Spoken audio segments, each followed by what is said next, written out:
Malamig na ang panahon.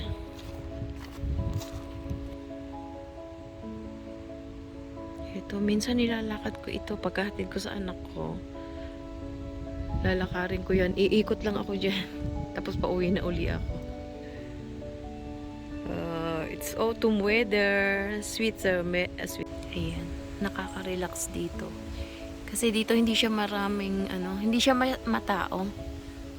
Pailan-ilan lang yung mga tao na iginagala, yung mga aso, ganon.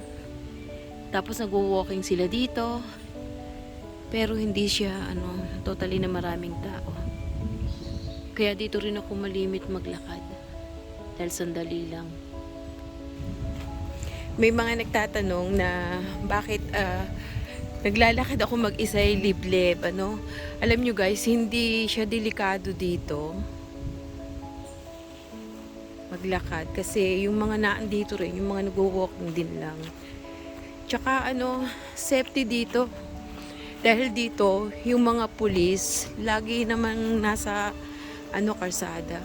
Kaya safety dito kahit mag-isa ka lang, punta ka sa mga forest, maglalakad, walang problema.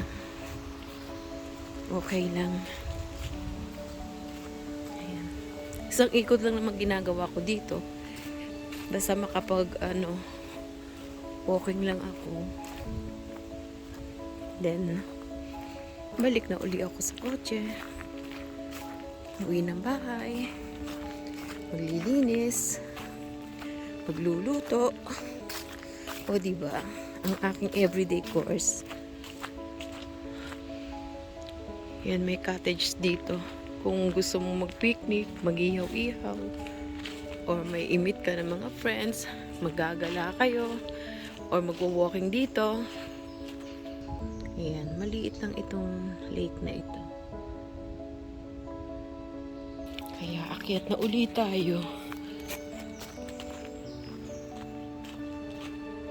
Marinig nyo dito huni ng ibon. Parang sa amin lang. Ayun, doon tayo galing sa baba. At balik na ako. Ay, nakakatuwang tingnan tong yung mushroom.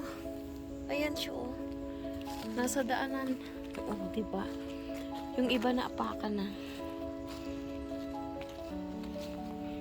Kapag autumn season, yan, maraming gana nagsisiputan na yan. Kabuti nga, diba? Kaya nagsusulputan. Ano ko naman, Inday? Patuyo na rin yung mga puno. Dumidilaw na siya. Falling, falling, London Bridge is falling down. Ayun. Diba?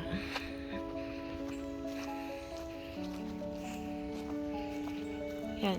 May upuan dyan. Minsan dito ako nagbe-breakfast. Yung breakfast na, alam niyo yung nagmamadali ka, hindi mo na makuhang mag-breakfast. Minsan bumibili ako sa bakery ng coffee at saka ng bread, yung tapos na. Then, ayan, upo ka lang dyan. O diba? Para relax ka, magdadatingan yung mga tao dyan, mga nagji-jogging, may mga dalang aso. Yun. Maganda panahon ngayon dito. Ayan. Pauwi na. On, babush. That's all, folks. Have a great day, everyone. Bye. Thank you for watching. Bye, everyone.